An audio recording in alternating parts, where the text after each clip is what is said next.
عربی زبان کے اندر توفیق یوفق یوفق توفیقا سے ہے، اور اس کا مطلب ہے الہام کرنا۔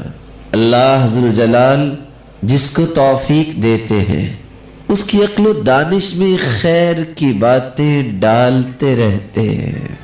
ہر بندے کی سوچ میں خیر کی بات نہیں آتی۔ توفیق کا مطلب درست کرنا اور اصلاح کرنا بھی ہے۔ جس کو اللہ توفیق دے دے اس کی باتیں خود بخود درست ہوتی جاتی ہیں، اس کی فکر کی اصلاح ہونا شروع ہو جاتی ہے۔ توفیق کا تیسرا معنی موافق ہونا۔ انسان رب کی مرضی کے موافق پھر چلتا ہے جب اسے توفیق ملتی ہے۔ یہ کیسے ہو سکتا ہے؟ ہو موفق اور وہ نماز نہ پڑھے، ہو موفق توفیق رب دے پھر قرآن سے محبت نہ ہو موفق پھر اس سے اللہ کے رسول کا منہج پسند نہ ہو موفق اور اس کے سینے میں مسلمانوں کی خیر خواہی نہ ہو وہ موفق اور معاشرے کے اندر برائی کو دور کرنے کی تڑپ نہ ہو۔ توفیق جس کو ملتی ہے اللہ ذو الجلال اس کی سوچ کے دھاروں کو شریعت کے موافق کر دیتے ہیں۔ توفیق جب ملتی ہے اس کی زبان سے نکلنے والی ہر بات رب کی مرضی کے موافق بن جاتی ہے۔ اللہ ذو الجلال یہ توفیق ہم سب کو نصیب فرمائے۔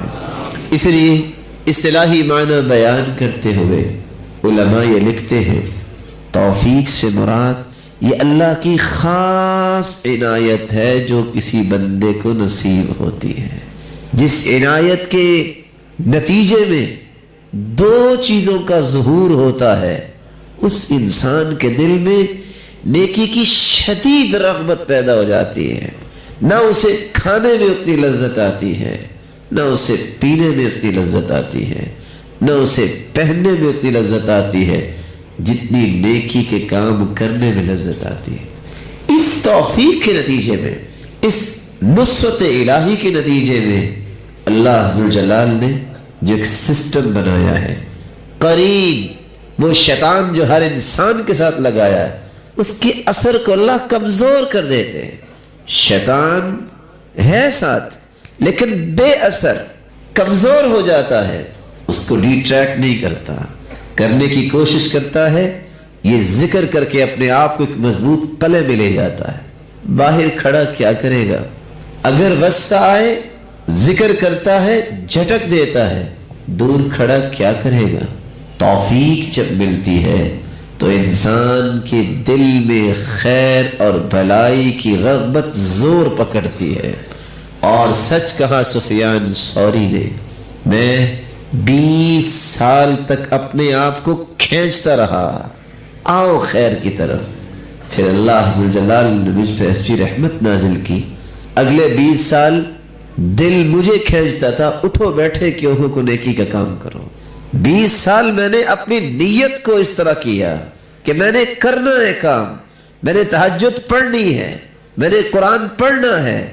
20 سال کے بعد نیت کو اللہ نے اتنا پسند کر لیا، میں سویا ہوتا، آنکھ کھلتی، دل کے اندر بے قراری ہوتی، کیوں لیٹے ہو؟ وَقَدْ شَمَّرَ الْمُشَمِّرُونَ، وہ دیکھو لوگ کھڑے ہیں جنت کی امید میں، تہجد میں، تم سوئے ہوئے ہو، اٹھو۔ مجھے دل کھینچتا، مجھے نیت کھینچتی، کیا کر رہے ہو؟ تم نے کیا قیامت کے لیے کیا ہے؟ انسان جب اللہ کے حوالے اپنے آپ کو کر دیتا ہے پھر اللہ ذو الجلال شیطانی قوتوں کو کمزور کر دیتے ہیں اور روحانی قوتوں کو مضبوط کر دیتے ہیں۔ اور آپ حیران ہوں گے، یہ تو پاکستان ایک نعمت ہے، لیکن آپ ارض حجاز میں جائیے، آپ کسی بھی بڑے عالم کو ملیں گے، وہ آپ سے پوچھے گا کیا کر رہے ہو، آپ بتائیں گے، اس کی زبان پہ ایک لفظ آئے گا، موفق انشاءاللہ۔ انشاءاللہ اللہ آپ کو توفیق دے گے۔ کیا مطلب؟ اس سے بڑی دعا ہے ہی کوئی نہیں کہ اللہ کسی کو توفیق سے نواز دے۔